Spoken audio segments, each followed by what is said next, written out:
అఖండ 2 తాండవం ఇప్పుడే చూసి రావడం జరిగింది. లిటరల్లీ సినిమా సీట్లు అయితే ఎవడు కూర్చోట్లేదు భయ్య. లాస్ట్ ఇంటర్వల్ బ్లాక్ కావచ్చు, లాస్ట్ 30 minutes కావచ్చు, హైలైట్ అని చెప్పుకోవచ్చు. సో నథింగ్, ఫిజిక్స్ లేదు, ఏం లేదు, జస్ట్ ప్రతి ఒక్కరు రండి. బాలయ్య బోయపాటి మ్యాజిక్ చూసి వెళ్ళిపోండి. ఫైట్స్ గ్రావిటీ అలా ఏం లేదు. కొంచెం ఓవర్ బోర్డ్ అనిపించినా కూడా మన బాలయ్య బోయపాటి కాంబినేషన్ అంతా ఆ విధంగానే ఉంటుంది.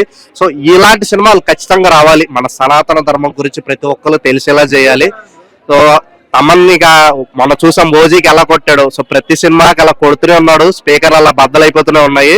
సో మంచి బీట్స్ అయితే బాగా ఇచ్చాడు. అఖండాకి ఏమాత్రం తగ్గకుండా కూడా మ్యూజిక్ అదరగొట్టేశాడని చెప్పాలి. అలాగే చాలా ఇంట్రెస్టింగ్ ఏంటంటే బోయపాటి గారికి అసలు ఇంత మైథలాజికల్ టచ్ ఉందా అని చెప్పి చాలా ఆశ్చర్యం కలిగించింది. చాలా రీసెర్చ్ చేసి మంచి మంచి పాయింట్స్ యాడ్ చేసి బాలయ్య గారు మంచి సినిమా తీయడం అయితే జరిగిందనమాట.